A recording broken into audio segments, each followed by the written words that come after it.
I'm Hillary with Wise Hearts Connect, and we're exploring the different meridian systems, the different organ systems, and the different acupuncture meridians. And today we're talking about the gallbladder, which is the 8th organ system. And the gallbladder, of course, on a physiological level, is responsible for processing toxins. It works with the liver and helping us to process fats. And what I can say about the gallbladder is that it's the ability to make things happen. So the liver is about vision, and the gallbladder is the gumption to make it happen, the brute force behind it. It is very much associated with movement. As an acupuncturist, it's one that I tap into quite a lot, because it's very much associated with headaches, especially headaches that happen at the temples or behind the head. The gallbladder meridian actually starts in the head, and it circles around the head a couple of times and goes through the shoulders and actually down the side of the leg into the little toe. It exits out the second toe there.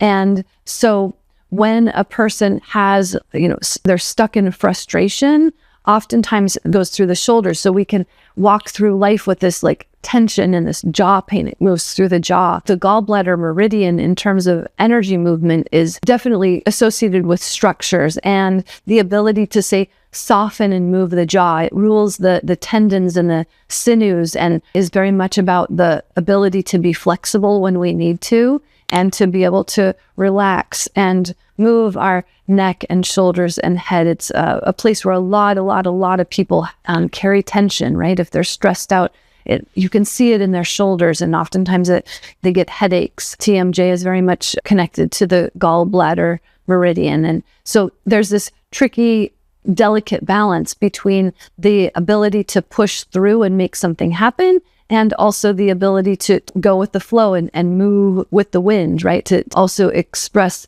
flexibility in all of our tendons and shoulders and our neck. Ways to support the gallbladder meridian would be to do things like yoga, stretching, making sure that the tendons and sinews, it goes through the hips, that the hips stay flexible, that the neck stays flexible, that our body is able to stay pliable, that we have enough moisture in our tendons and ligaments and joints. So yeah, gentle movements, light stretches, making sure that we stretch the shoulders, and these kinds of things can ensure the health of the gallbladder.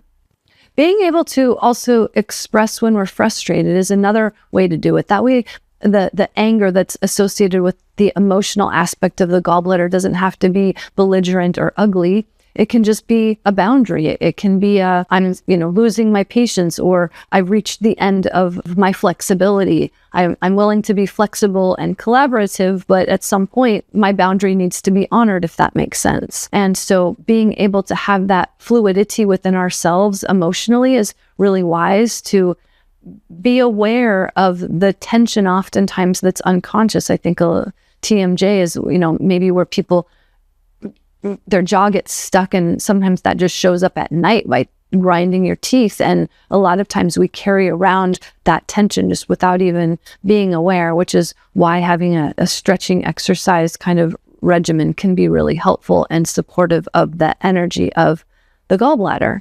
How flexible are you? How is your gallbladder health?